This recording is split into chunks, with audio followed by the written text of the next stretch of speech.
Sir थोड़ा सा change कीजिए, थोड़ा स्टाइल चेंज करिए। Yes yes.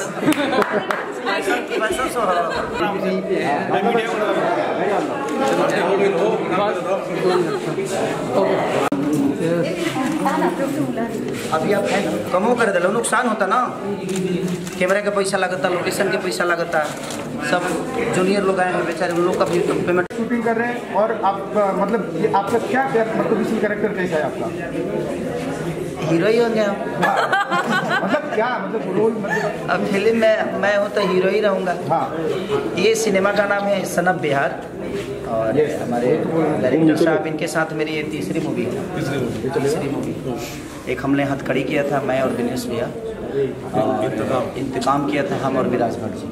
दोनों पिक्चर सुपर डुपर हिट थी। सुपर डुपर हिट थी। ये हैट्रिक के चक्कर में हैट्रिक मारेंगे इस बार। ये तीसरी मूवी है इनके साथ मेरा, और आशा नहीं विश्वास है कि इस सिनेमा को भी खूबसूरत बनाने का काम करेंगे।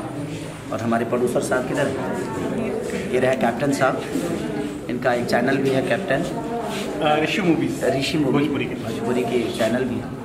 तो और हमारी मम्मी भट्टाचार्य जी के साथ मेरी दूसरी मूवी है कि दूसरी। तो इनके साथ मेरी दूसरी, इनका शुरुआत मेरे साथ ही हुआ था जिला चंपारण में हम लोग।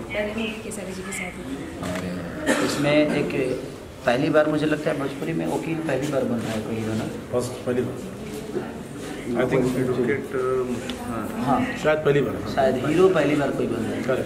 मैं इसमें वकील के किरदार में हूँ कि सिर्फ हम हीरो किसी को मार के हीरो नहीं बन सकते। मुझे लगता है कि हर मुद्दे की लड़ाई होती है और जो हर मुद्दे पे बात करता है वही दुनिया का हीरो होता है। जिस तरह एक राम का चरित्र था, पूरी दुनिया ने उनको भगवान मान लिया, तो इसलिए क्योंकि हर किरदार में वो माँ के भी बात को माने, समाज को भी एक मोहब्बत की परिकाष्ठा जो होती है उसको भी लेकर चले। उनका विचारधारा ही एक कुशल पूर्वक था, इसलिए पूरी हिंदुस्तान ने उनको हीरो मान लिया और भगवान के रूप में देखा। तो एक हीरो का दायित्व जो बनता है हर क्षेत्र में उसको अपने आप को साबित करना होता है, चाहे वो जिस विधा में हो, और कहानी वही होती है, बस कैरेक्टर चेंज हो जाता है। हम कैरेक्टर प्ले कैसे करते हैं और हम अपने आप को साबित कैसे करते हैं। तो कोशिश हमारी रहती है कि कुछ यूनिक चीज़ों को लेकर आदमी काम करे। और हमारे राइटर वीर ठाकुर जी, हमारे कैमरामैन प्रिंस भैया, हमारे मास्टर जी, ये हमारे, इनको तो आप लोग जानते ही होंगे, बहुत अच्छे इंसान हैं ये, एक्टर बहुत अच्छे हैं, इंसान बहुत अच्छे हैं, और दोनों एक साथ नहीं मिलता है इस धरती पे। कोई एक्टर अच्छा होता है तो इंसान बुरा होता है, और इंसान अच्छा होता है तो एक्टर अच्छा नहीं होता है, और दोनों चीज़ें एक साथ इनके साथ हैं हमारे याज खान जी के साथ। और मैंने कम से कम 15-20 मूवी भाई के साथ किया है और सब अच्छा मूवी किया है। तो सबके लिए मेरी तरफ से बेस्ट ऑफ लक। और इस सिनेमा का नाम है सन ऑफ बिहार, जहाँ से मैं बिलोंग करता हूँ, जहाँ का बेटा हूँ, जिस धरती ने मुझे पैदा किया, जिस धरती ने मुझे बड़ा किया, जिस धरती ने मुझे पहचान दी, जिस भाषा ने मुझे आज इस लेवल पे खड़ा कर दिया कि मैं आप सबके सामने कुछ बोल पा रहा हूँ। तो ये कहीं ना कहीं हमारी भोजपुरी भाषा का देन है। आगे कोई सवाल? सर सन ऑफ बिहार, तो इसमें सन ऑफ बिहार कौन? सन ऑफ बिहार मैं नहीं, सन ऑफ बिहार एक कहानी है, बिहार की समस्या है, बिहार की जो प्रेरणा है वो है। सन ऑफ बिहार का मतलब बिहार में मैं भी हूँ और बिहार में बहुत सारे लोग हैं। तो मैं एक तो बिहार का नागरिक हूँ, एक भाषा का बेटा हूँ, और इस भाषा को प्रेजेंट कर रहा हूँ मैं अपने सिनेमा के द्वारा कि हमारी समस्या भी है, उस समस्या से कैसे निकलना है, वही है सन ऑफ बिहार। क्योंकि बिहार में बहुत सारे कीर्तिमान हैं जो कि लोगों तक पता नहीं है, सिर्फ किताबों में है, लेकिन हमें जागरूक करना है उस चीज़ों को, ताकि दुनिया को बताएं कि हम ऐतिहासिक धरती के पुत्र हैं। तो कोशिश हमारी यही है, और इसीलिए हमने इस सिनेमा का नाम सन ऑफ बिहार रखा। क्या खास तैयारी की है? फर्स्ट टाइम आप वकील के रोल में आ रहे हैं।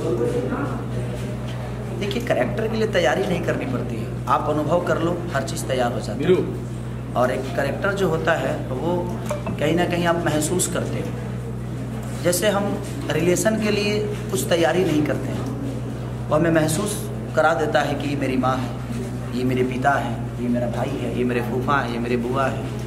तो कैरेक्टर जो होता है कि हीरो का हो चाहे किसी भी चीज़ के हो, उसके लिए तैयारी नहीं होती है, रिलेशन के लिए तैयारी नहीं होती है, किसी कहानी को बड़ा करने के लिए सीक्वेंस बन सकते हैं, परफॉर्म के लिए तैयारी नहीं की जाती है। आप महसूस कर लीजिए, आप अपने आप उसको परफॉर्म कर जाओगे। मैं जहाँ तक अनुभव किया हूँ बाकी लोग क्या करते हैं, क्या तैयारी करती हैं, मुझे पता नहीं, लेकिन मैं अपने जीवन में तैयारी कुछ नहीं करता, सिर्फ करता हूँ। तैयारी करके करना तो मुझे लगता है कि वो टारगेट हो गया, बट नहीं, मैं करते जाता हूँ और अपने आप मेरा टारगेट बनते जाता है। तो मेरी कोशिश रहती है कि हर दिन एक नया रास्ता बनाऊँ और उस रास्ते पे पूरी दुनिया चले, उस रास्ते पे भी 10-20 गाड़ियाँ चलें, लोग अपनी मंजिल उस रास्ते पे चल के तय करें।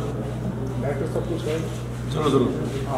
सबसे पहले वीरू ठाकुर जी ने जब मुझे कहानी सुनाई सोनम बिहार, कहानी सुनने के बाद मैं इस कहानी से इतना प्रभावित हो गया, मुझे जहन में सिर्फ एक ही हीरो दिखते थे, वो खेसारी जी। मैं बोला खेसारी जी में ही ये रोल शूट करता है। इत्तेफाक से मैं भी बिहार का रहने वाला हूँ, इलाका हूँ, और इस कहानी में एकदम परफेक्ट खेसारी जी बैठे हैं। और ये मेरे साथ इनकी बात कराइएगा कहा नहीं, जो बात सही है आजकल, जो देखिए जो बात सही है, जो कहानी पढ़ने के बाद सुनने के बाद मुझे लगा, तो मैंने प्रोड्यूसर अमित जी को अप्रोच किया। अमित गुप्ता जी रेडी हो गए बनाने के लिए, कहा खेसारी जी को लेके फिल्म करते हैं हम लोग हैं। ये बहुत अच्छी सब्जेक्ट है, एक नया सब्जेक्ट है और एकदम सटीक बैठता है। और डेट कैसा मिला खेसारी जी? हाँ, आपको डेट कैसा दिया? सर 16 से डेट चल रहा है। डेट तो 16 तारीख से मैं शूट करने वाला था, 14 के बाद। और की समस्याएं ऐसी हो कि मैं सॉरी मांगता हूं अपने प्रोड्यूसर साहब से भी और डायरेक्टर साहब से